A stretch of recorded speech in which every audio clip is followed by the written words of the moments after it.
અહીંથી દોસ્તો તમે જોઈ શકો છો, દૂર તળાવ છે, અહીંયા લગભગ મંદિર છે. તો ઓલા મૂર્તિ જે છે એની સામે જ છે અહીંથી વેવ પોઈન્ટ. તો ચાલો આગળ વધવી. બસ હવે શ્રીશૈલમ પહોંચવામાં છે. જો મોટી મોટી મૂર્તિ ભગવાનની રોડ ઉપર, અને આ પણ કાંક ગેટ આવ્યો છે, અને અંદર હવે જવા દઈશું ક્યાં લગી પોગાય. તો દોસ્તો અહીંયા પણ સરળ દર્શન કરતા જાઉં, તો કે જોવાનું નથી ફરકું ગણપતિ દાદાનું મંદિર છે કે ભોળેનાથનું. હાલો આપણે જાય એટલે જોઈ લઈશું, કારણ કે માણસો તો અહીંયા બધું દર્શન કરે છે. તો ભોળાનાથનું કારણ કે બોર્ડ જોવાનું નથી. तेरा भविष्य बताना है, देख तो भविष्य बताना है. અહીંયા દોસ્તો તો બધા પોપટથી બધા એના ભવિષ્ય જોવે છે. જોલમ પોપટ.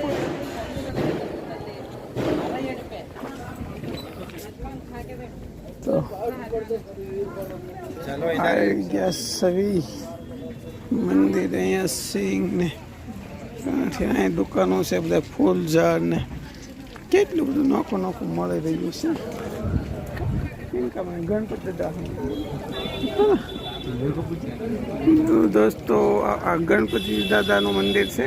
તો ચાલો ત્યાં દર્શન કરી લેવી. પહેલાં પગ ધોવાના દોસ્તો, પગ ધોઈને પછી જ અંદર જવાનું. એના જે નીતિ નિયમ હોય પાળવાના છે.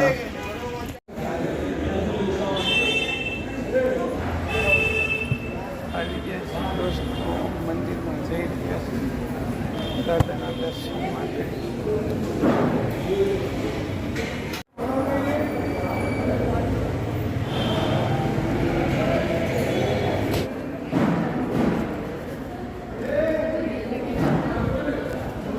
દર્શન થઈ ગયા છે ગણપતિ દાદાના.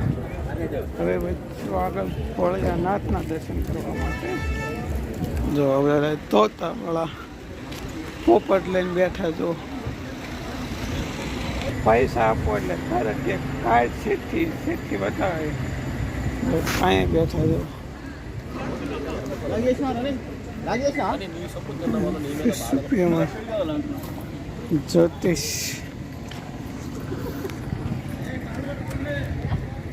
જ્યોતિષ બતાવે પોપટ લઈને બેઠા. અહીંયા જોયું ખરવા આવું પણ છેલ્લે પોપટ અત્યારે લઈ આપણે ટીવીમાં જોતા હતા, અત્યારે અહીંયા રૂબરૂ જોયું તો તે વાલા દેખે ને. પહોંચવામાં છે આપણે શ્રી ભોળિયાનાથના મંદિરે. જોવામાં દેખાઈ રહી છે મૂર્તિ, મંદિર દેખાઈ રહ્યું છે.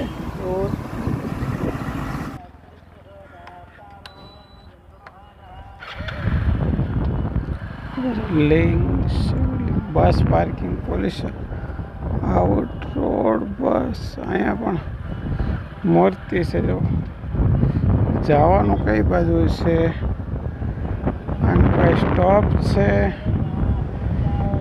આ બાજુ મોટર જાય, એ બાજુ જવા દીધા. અને મંદિર પાર્કિંગ કા રાસ્તા. ચાલો અહીંથી છે મેન ટેમ્પલનો રસ્તો, પણ હવે સ્ટોપ પાર્કિંગ.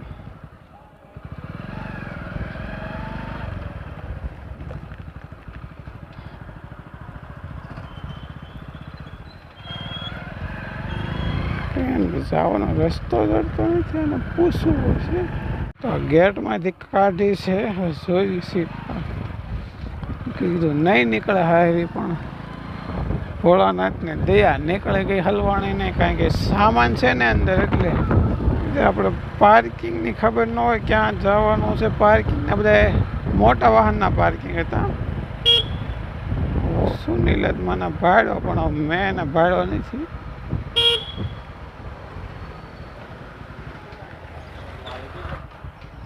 યાદ રખ દો. हाँ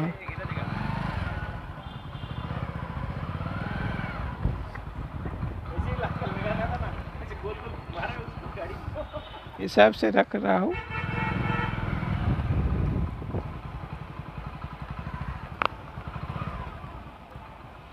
किस बता देना, आ जाए तो आ गई।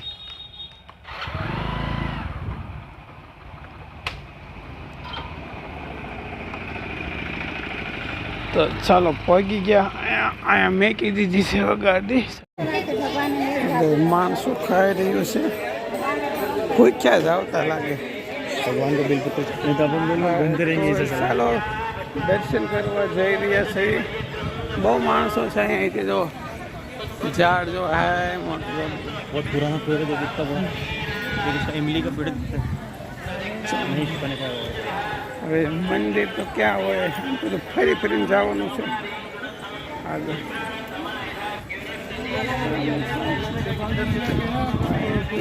જનતા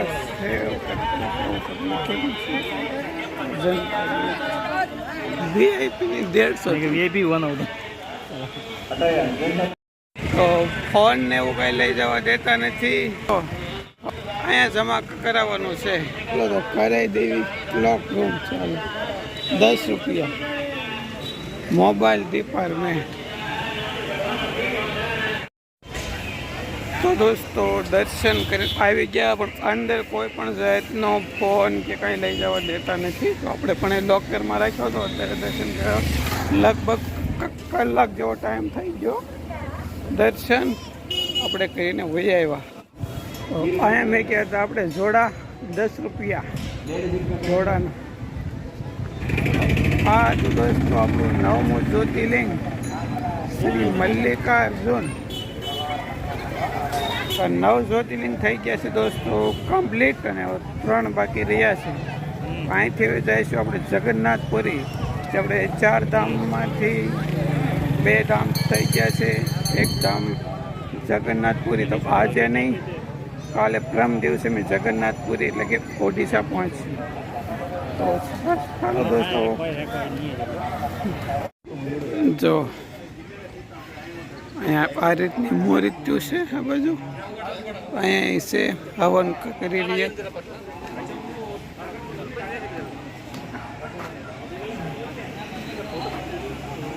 જો હવન કરી રહ્યા છે.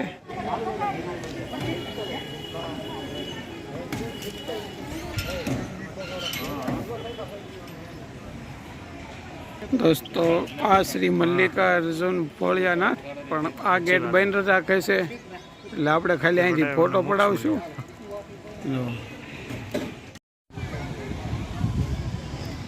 જો આ મંદિર છે પણ આ બાજુથી ગેટ બંધ હોય. અમને બીજી બાજુથી ગયા હતા એટલે ખાલી અહીંથી તમને વિડીયોમાં એમ બતાવી દેવી ખાલી.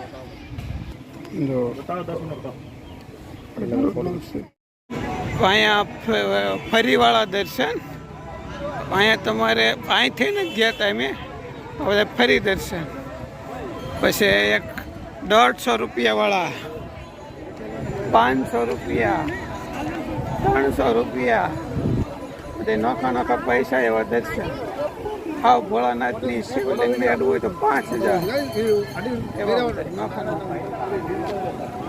તો દોસ્તો અહીંયા આપણા 9 જ્યોતિર્લિંગ યાત્રા અહીંયા પૂરી થાય છે. હવે 3 રહી ગયા છે. તો શ્રી સેલમ મહાદેવના દર્શન થઈ ગયા છે. અહીંથી અમે જઈ રહ્યા છીએ હવે ઓડિશા એટલે કે જગન્નાથપુરી. તો ચાલો આગળ ચાલશું. આજે જો ઓડિશા આજે તો નહીં પહોંચવી. આજનો દી અમારો રહેશે જેમ કે આંધ્રપ્રદેશ અને પ્રમ દિવસે પહોંચશું અમે પુરી. તો ચાલો હવે યાત્રા કરીશું આપણી આગળ. તો ચાલો દોસ્તો હવે નીકળીશું. જય ભોળાનાથ. જો આ બાજુ મોટી છાબરી શિવલિંગ છે. આ બાજુ પણ મૂર્તિ છે. ભગવાનની મૂર્તિ છે અહીંયા મોટી છાબરી. અહીંયા પણ કાંક આશ્રમ જેવું છે. તો જવા દઈશું. આશ્રમની બહારની જગ્યા છે. હળવે હળવે ઢાળ ગાડી ચડાવી રહ્યા છે. જો આ નીચે જવાનો પણ રસ્તો છે ડેમ બાજુ. તો આવી ગયા દોસ્તો પાછા જંગલની બહાર શ્રી સેલમ જ્યોતિર્લિંગના દર્શન કરીને. અહીંથી આપણે સવારે નીકળ્યા હતા. એનો એ જ રસ્તો છે કારણ કે આવવા જવા માટે એક જ રસ્તો આવેલો છે અહીંયા. તો ચાલો દોસ્તો મેકશું હવે વહેતી હવે જોવી છે ક્યારે પહોંચવી છે જગન્નાથપુરી. આ સિંગલ હાઈવે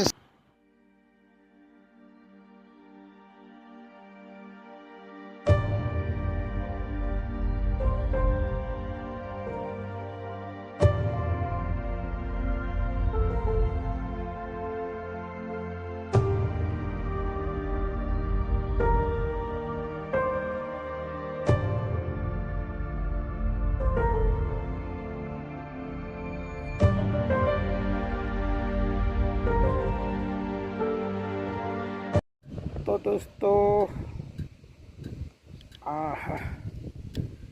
હવે આ દોસ્તો સાંઈ હવે ઊભા રહ્યા છે આંબલીના સાંઈ. તડકો બહુ છે. કંઈક પાણી પીશું પછી સાંજથી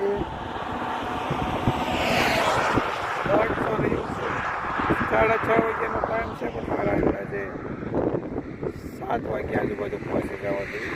આંબલી છે, આંબલીના છાંય કડીક ઊભા રહી ગયા છે. તો દોસ્તો અડધી કલાક ત્યાં બેઠા હતા સાંયે, તો હવે પાછા હાલો યાત્રા કરશું આગળ. આપણે તમને બેઠા હમણાં બતાવ્યા હતા. હાલો પાછું બધું ફેર મોજાન બાટલો ટીંગાડી દેવી હાલો હતી.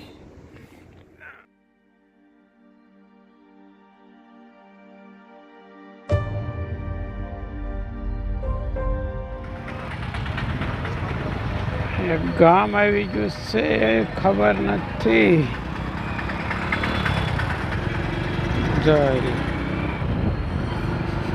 ચાલો ચડી ગયા ત્યાં લગી હાવ રોડ આવતા નાના. હવે કાંઈક મોટા રોડ આવે છે. આગળ જાય પછી ખબર પડે કે આ પાછો નાનો થઈ જતો નથી ને. ટ્રાફિક તો દેખાય છે. બધા કાંઈ સાઉથના નકરા બોર્ડ માર્યા, કાંઈ દેશ નહીં ખુશ તેમાં. એક પેલો સાઉથનો હીરો દેખાય છે, પવન કલ્યાણ. બાકી તો કોઈ ઓળખાતું નથી. ગામનું નામ તો આમ તો આપણને કંઈક આવડતું હોય જ નહીં.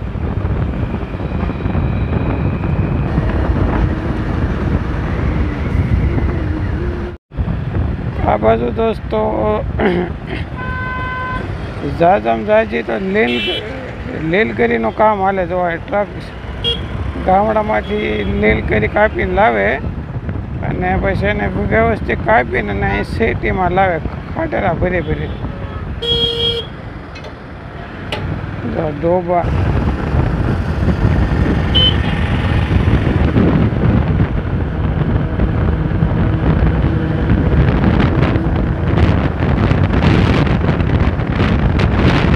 વિજયવાડા હાઈવે જોઈ છે ક્યાં લગી આવે છે. નક્કી ન હોય, ક્યારેક ઘડીક આવે ભલે. અત્યારે લગી નાના ગામડામાંથી ને આવ્યા. હાવ સિંગલ પટ્ટી રોડ જે રહ્યું છે 75 કિલોમીટર.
અહીંયા તમે દોસ્તો જોઈ શકશો આંધ્રપ્રદેશ, ઓડિશા આ સાઈડમાં તમને રોડ ઉપર હનુમાનજી દાદાની મોટી મૂર્તિ જોવા મળે. જો છે ને સામે ડુંગર છે, એની પર પણ ધજા કે મંદિર છે. આ બાજુ બજરંગબલી.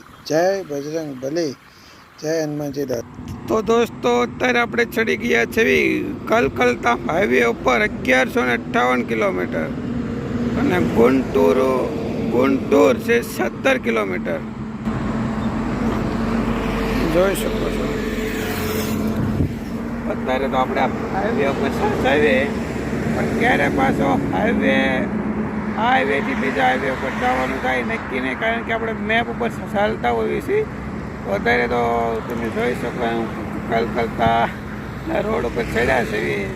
આગળ જતા પછી કઈ બાજુ વળશું એ જોવી છે. બાકી જો 1 નંબર હાઈવે જોવો છે.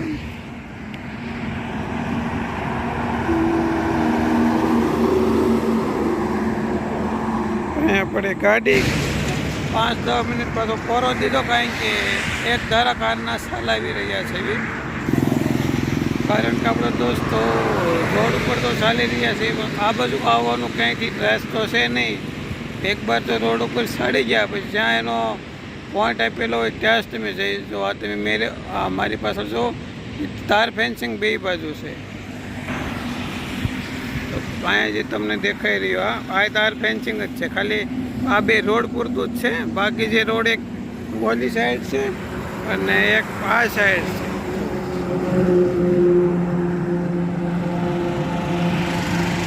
ચાલો વાગી ગયા છે હવે 6:15 વાગી ગયા છે અને આપણે પહોંચવાનું છે વિજયવાડા, જે અહીંથી 60 કિલોમીટર છે. ચાલો યાત્રા પછી ચાલુ કરીએ.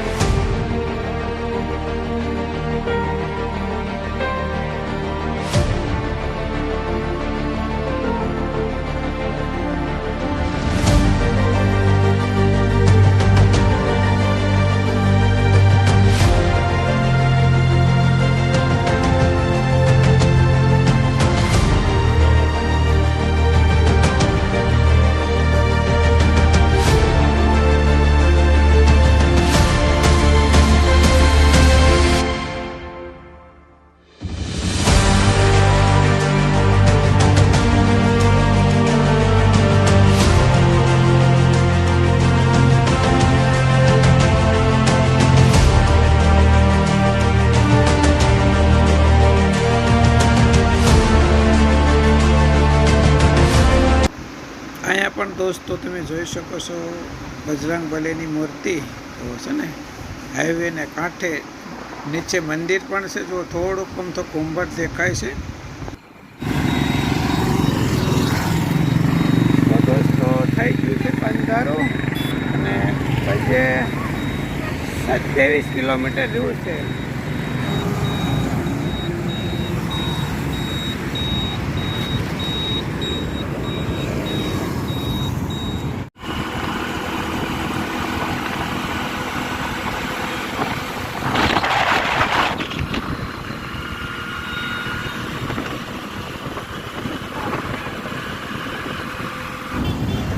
દોસ્તો પહોંચી ગયા શ્રી વિજયવાડા. હવે સુનિલભાઈ રૂમ ગોતી રહ્યા છે. સાઈડમાં રાખીને પહોંચું. એક નદી ગઈ હમણાં, કઈ નદી હતી ખબર નથી. ગંગા નદી હોય પણ એટલી બધી ખબર નથી, કારણ કે પુલ બહુ મોટો આવ્યો હતો, અંધારું હતું. ટ્રાફિક ગાંડું ટ્રાફિક.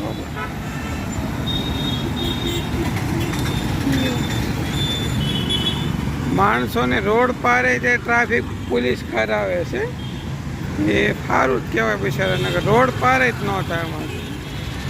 તો દોસ્તો આપણે પહોંચી ગયા છે વિજયવાડા અને હોટલ મળી ગઈ છે. તો અને અહીંયાથી જગન્નાથપુરી તો 800 જેવું રહી ગયું છે. તો જે કાલે નહીં ને પ્રમ દિવસે પહોંચશું. જે તો લગભગ કાલે આપણે ઓડિશામાં તો પહોંચી જ જઈશું, પણ લગભગ પૂરી લગી નહીં પહોંચી શકવી. તો પૂરી પહોંચશું પ્રમ દિવસે. તો ચાલો દોસ્તો હવે મળીશું તમને કાલે નવા વિડીયોમાં. તો દોસ્તો વિડીયો સારો લાગે તો લાઈક, શેર અને કમેન્ટ કરી દેજો. અને જો ચેનલમાં નવા હો તો ચેનલ સબસ્ક્રાઈબર કરી દેજો. તો ચાલો દોસ્તો, બધે દોસ્તો ભાઈઓને જય માતાજી, જય ભોળિયાનાથ.